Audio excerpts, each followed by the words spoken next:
Sebelumnya aku sempat bilang, aku punya firasat ini bakalan gak seru, bakalan biasa aja, bakalan gak betah. Dan itu beneran terjadi.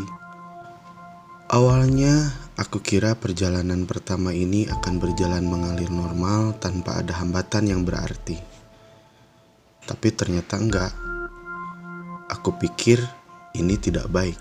Sempat aku pikir untuk tidak menceritakan ini. Tapi ini adalah kepingan yang cukup melekat di benakku. Tak pernah terpikir sebelumnya jika perjalananku akan dimulai dengan hal seaneh ini. Ya aneh. Bagaimana tidak? Salah seorang teman yang kala itu terpilih menjadi ketua kelas menerapkan disiplin yang menurut saya kelewatan.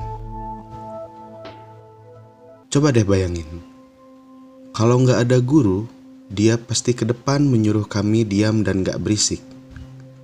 Sekilas nggak ada yang salah, tapi dia akan berkeliling kelas seperti seorang pengawas ujian.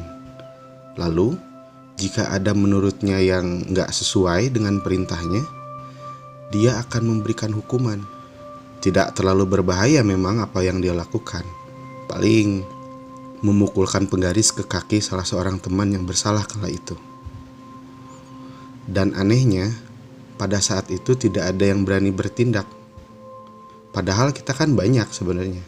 Sempat aku pikir nggak apa-apalah, lama-lama juga biasa aja.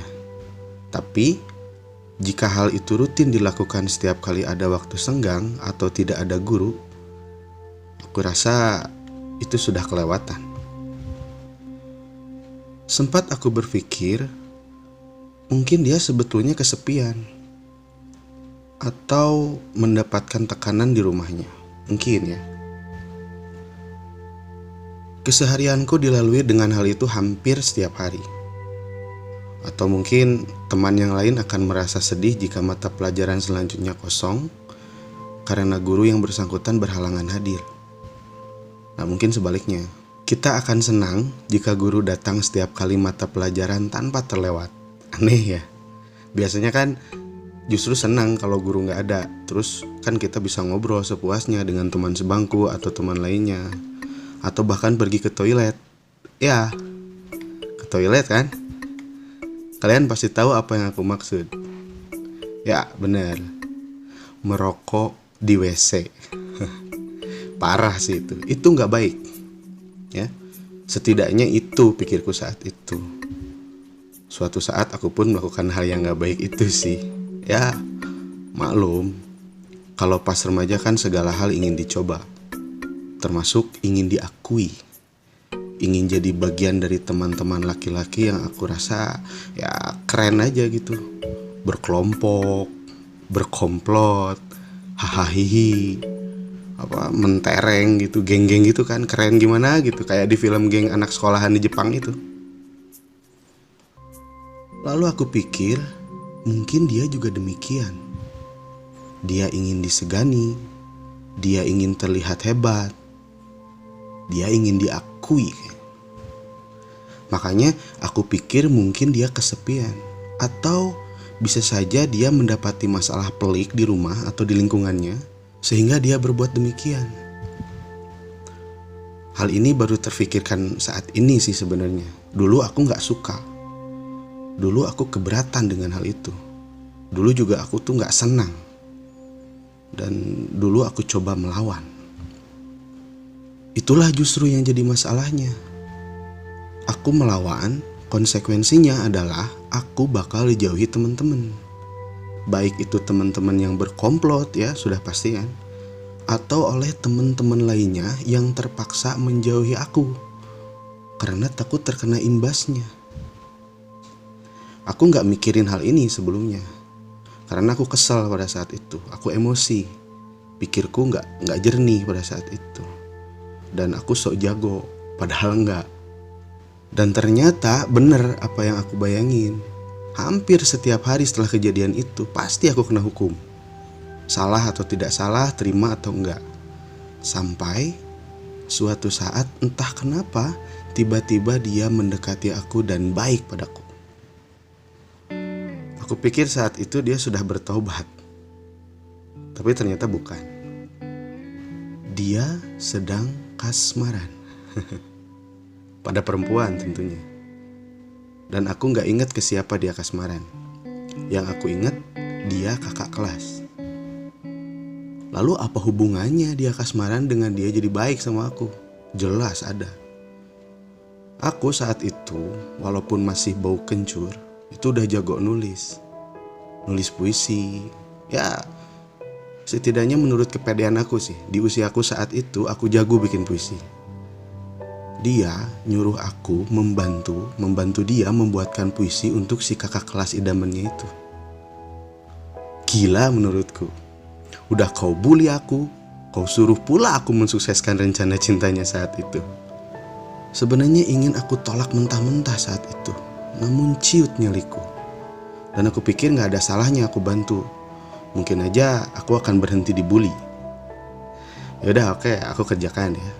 Dan untungnya puisiku sukses membuat si kakak kelas oleng. Dan ternyata benar, setelah kejadian itu dia gak lagi bully aku. Dan hebatnya, dia berhenti melakukan hal-hal yang sebelumnya dilakukan kepada aku dan teman-teman yang lain. Fix aku pahlawannya. Ya dong, kalau gak ada aku yang bantu menjadi tim sukses dia deketin si kakak kelas pada saat itu, dia gak bakalan berubah. Dia gak bakalan tobat kan. Jadi akulah pahlawan sebenarnya. Ya gak? Ya setidaknya itu menurutku, walaupun yang lain mungkin gak pernah mikir itu pada saat itu. Ya sudah biasa kali ya, pahlawan itu gak semuanya mendapatkan pengakuan. Gak semua pahlawan mendapatkan apa yang seharusnya didapatkan atas baktinya selama ini. Akhirnya dia menjadi teman yang baik. Ya menurut aku lebih baik dong daripada dia sebelumnya. Walaupun dia saat itu masih tetap termasuk dalam daftar komplotan geng-geng sekolahan. Ya sebenarnya aku juga pengen masuk sih. Pengen masuk jadi geng itu. Tapi gak mungkin. Kan aku cupu. Mana mungkin aku bisa kayak mereka. Tapi gak apa-apa, yang penting mulai saat ini aku bisa bernafas lega. Oh iya, aku harus ceritain kalau ini adalah hal yang cukup berbekas di ingatanku. Kenapa? Karena ternyata bulian itu bisa merusak mental. Pada kasus aku ini tidak begitu merusak mental memang pada saat itu. Malah mungkin anehnya aku harus berterima kasih, karena gara-gara apa yang aku alami itu menjadi kekuatan yang entah dari mana datangnya membuat aku jadi orang yang berbeda. Pada saat itu belum kelihatan bedanya apa, kan ceritanya ini kala itu. Tapi sayangnya mungkin gak semua orang kayak aku.